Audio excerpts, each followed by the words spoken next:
Hello everyone, Dustin Davis here from Building Envelope Budget. I'm out for a walk again tonight.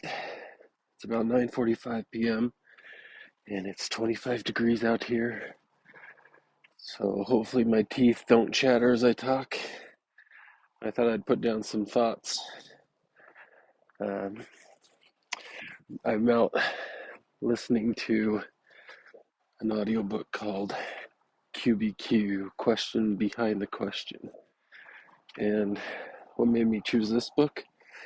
Well, I've got about a month left, or a month left this year, and I'm behind my reading goal of hitting a book a week. So I picked the shortest audiobook that I have that I haven't read yet, and this one's only about 2 hours long. But it's really good. I've enjoyed it so far, and just wanted to throw some thoughts down as I've been listening to it. I'm going to talk about my day job a little bit. So I work for a company called Edgio on a product called Uplink. So I've been with Uplink for over 9 years, about 9.5 years now. Uh, and I've always told everyone it's been the best company I've ever worked for, my favorite job. And I've had a few jobs, jumped around, and they've all been my favorite until something goes wrong and I leave to go find greener pastures. Uh, but I will say that after there's been a lot of troubled waters lately, and I would say the majority of our team has left. I think there's one other person that's still here that was part of the original Uplink team, and then I would be the most senior. But still, I've stuck around. I haven't felt the need to jump because I still love what I do, and they still pay me very well for what I do, and I still have friends that I work with. I've got one coworker that we worked together at a previous job, and recruited him. I basically recruited him at everywhere I've gone. I talked about him in the first podcast, uh, but we're still together, still best friends at work, and we work together well, and we'll continue to do so. I kind of look at it as a package deal. If one of us leaves, the other one probably will too. But when I say we work well together, I think we also argue on occasion, but not like fighting. We argue for the good of the product and the good of the platform. We always come together in agreement and can admit when we're wrong on certain aspects. I think that's what makes us such a good pair. My personality type is I like to build new things. I like to get them out fast and get people using them, and then right from there, he's got more of a let's get it right, do it the right way. If there's a problem, let's fix it now so the customers will never see it. Let's get it perfect and then ship it. So we found a good balance between that. I sometimes ship too soon, and he's sometimes a little hesitant when it should go out. Uh, but so getting back to this QBQ book. Um, so when I first joined Uplink, they had just been acquired by Verizon, and so they changed their name to Verizon Media. And then Verizon acquired, so at the same time they acquired Uplink, they acquired another company called Edgecast, which is a CDN company. And we kind of continued to run on our own. They're only, as far as the Uplink team, I think when I started, there were only about 15 of us. And so we all worked from home, and we'd have a hack fest once a month where we would rent out a building and we'd sit around the table and talk about the things we needed to work on. It was fun times. And then we had a lot of push from Verizon to keep hiring. They wanted to grow.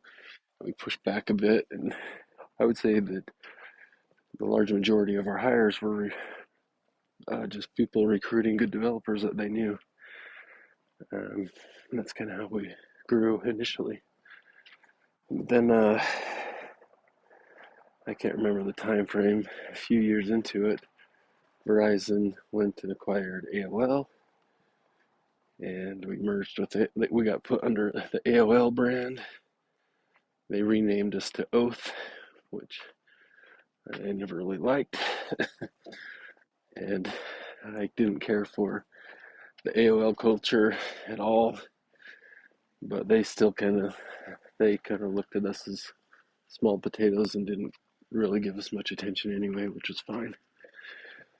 And then they acquired another company you've probably heard of named Yahoo.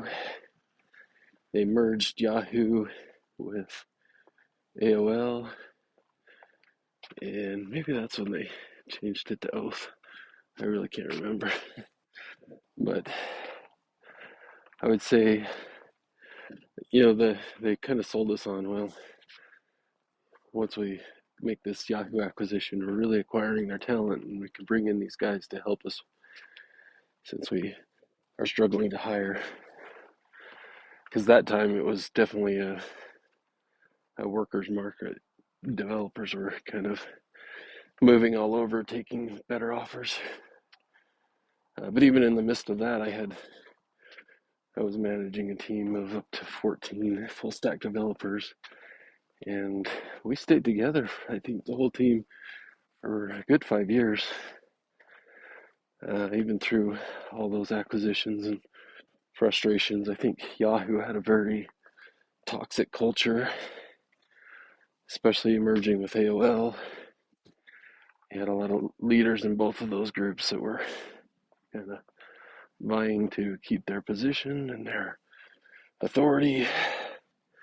It just wasn't good. But even through all those pains, I think we still came out on top.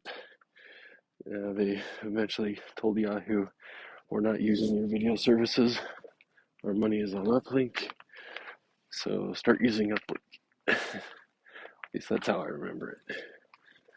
Then a few years into Yahoo, I think things were starting to improve.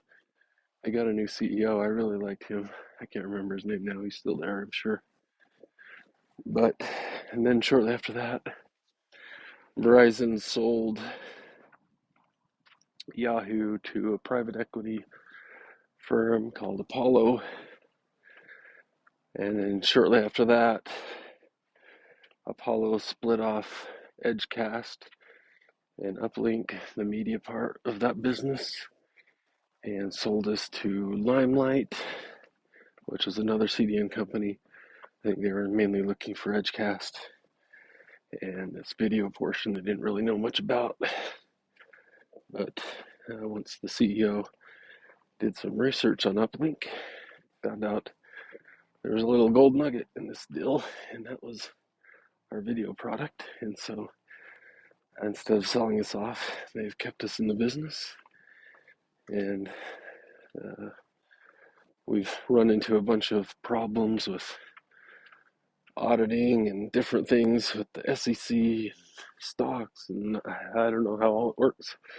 But this has led to a lot of frustration. Also, going from Yahoo to Edgio was really a decrease in company size, and so benefits kind of decreased a bit. Our health insurance, while still good, wasn't as good as before with the larger companies. As far as like we're still, I think we're about a year and a half into it now, and still trying to work things out with our salaries and bonus structures and everything like that. So needless to say, there's been a lot of frustration. Our bonuses got delayed because of the auditing and stock SEC filings and whatnot. Like I said, I don't really understand it. I just kind of learn enough to know what's going on and know that I trust our leadership's doing the best they can. But and also that it's not sitting on easy street like we were with the previous company. So, like I said, many people have left, gone on to other big companies, and just I chose to stay and keep doing what I'm doing. I stepped down from management and became a developer again. I really enjoyed it. So listening to this QBQ book, I couldn't even remember what it's about, but it's all about personal accountability. And it's made me think of certain instances where there's been a lot of complaints, and it's been my choice to either step in and join in all the complaining or be a voice of positive and hope. And sometimes I complain, sometimes I'm the voice of hope. I'm not perfect, but I found that when I stay positive and ask the right questions, at least internally to myself, well, what can I do in this situation? How can I adapt?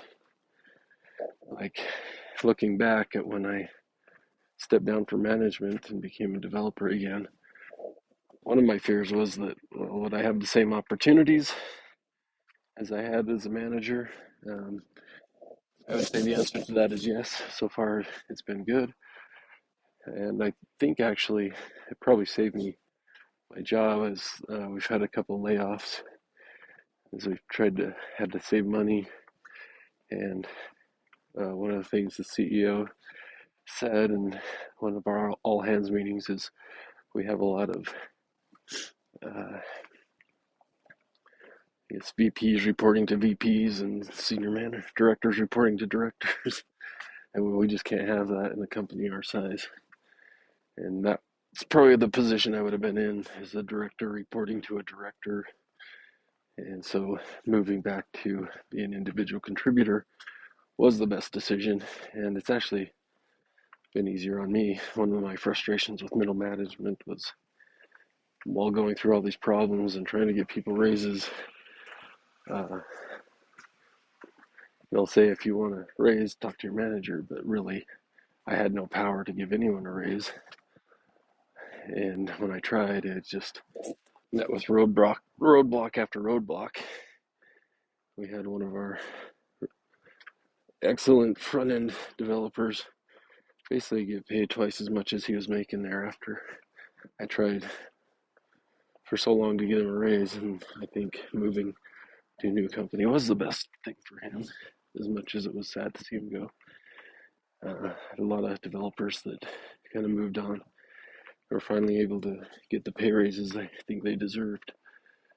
But over the years of being in management, I've seen different personalities come through, and I've always appreciated those who recognize the problems. They may complain here and there, but they were asking the right questions. Well, what can I do to help? How can I improve the situation? And I think that's the whole gist behind QBQ. It's like, what can I do in this situation? What can I do to help? How can I help improve this situation? And I think that's just a good mindset to get into, um, rather than being the voice of complaint all the time and dragging other people down. Even I'll talk about one story. Hopefully, don't call anyone out too much, but when we were recruiting developers, there was one developer that came in, and he actually worked for a company that I previously worked at, and so he was showing off some of the things he did at that company as part of his interview. But he was really railing on the code, the existing code, and how bad it was, and how terrible it was, and how he had to clean it up and fix it. And in the back of my mind, I kept thinking, that was the most talented team I'd ever worked with. Like, we were forging new ground. When we started working on Django, it was 0.96, not even 1.0. And we were making all this stuff work. And a lot of the code he was replacing was legacy code. They kept that that made that business successful. And obviously, those developers who wrote that code had learned a lot since then and had improved methods as industry standards had also improved.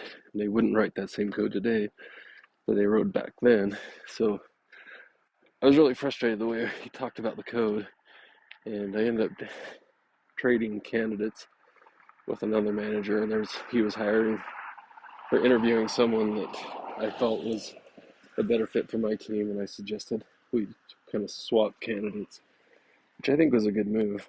And I just kind of gave him that feedback that I just didn't like the way he was kind of ripping on his legacy code. Like if I was a developer, it would make me uncomfortable working with him, knowing that that's the way he talks about other developers and their coding skills. But so before he hired him, he talked to him and kind of gave him my feedback. And to his credit, like this guy is on our team today, and he's a manager now, and he's an excellent developer. And I actually talked to him about a year and a half ago because we haven't really worked closely together, but I had a chance to sit down with him, and I kind of apologized for not hiring him, and for maybe being a little too judgmental and harsh.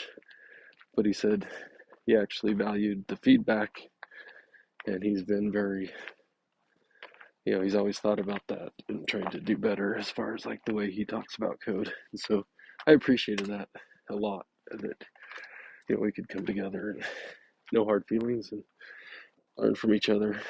And I'm glad we hired him. He's been, like I said, he's still there and doing a great job. But just kind of, this is more of not really around envelope budget, but even working, I guess where I was going with my whole thought on my day job was, if, as we had a round of layoffs and then we had a round of furloughs as things got pretty bad, and long story as to why it had to happen. But that's when I kind of decided, what's my plan B if something were to happen? What if I got furloughed and all of a sudden I was without a paycheck? And that's kind of where I said, well, maybe I should have something going on the side. Like Russell Brunson always says, dig your well before you're thirsty. So that's kind of what led me to start working on envelope budget again, was kind of a plan B. Not in a rush to do it. I don't think my job is in danger right now or anything. But it's kind of a side hustle, something I can work on, and it's brought me a lot of fulfillment to start working on it again. Had a lot of fun learning new things, and just I've forgotten kind of the thrill of being an entrepreneur and working on my own projects. If it takes off, great. If it doesn't, I still have the safety net of my job, which I still love and enjoy doing. So that's kind of where I'm at with my career and kind of my thoughts around just attitude in general. I've had talks with some developers that, they would rip on our existing code base all the time. Like, oh, this code is a dumpster fire. Can't work on it. All needs to be rewritten. And my advice was always, our legacy code is our legacy. Like, it's why we have jobs. Like, the people who created this code provided our income, so we need to have a little respect for that. And obviously, they may think they're terrible developers, but you're looking at code that could be 10 years old or older, so have some respect for the people who came before. That would just be my advice to any developers out there if you're working in a company and picking up legacy code. So that's my thoughts for today. Hope you all have had a good Thanksgiving and enjoy this Christmas season, and I will talk to you again soon.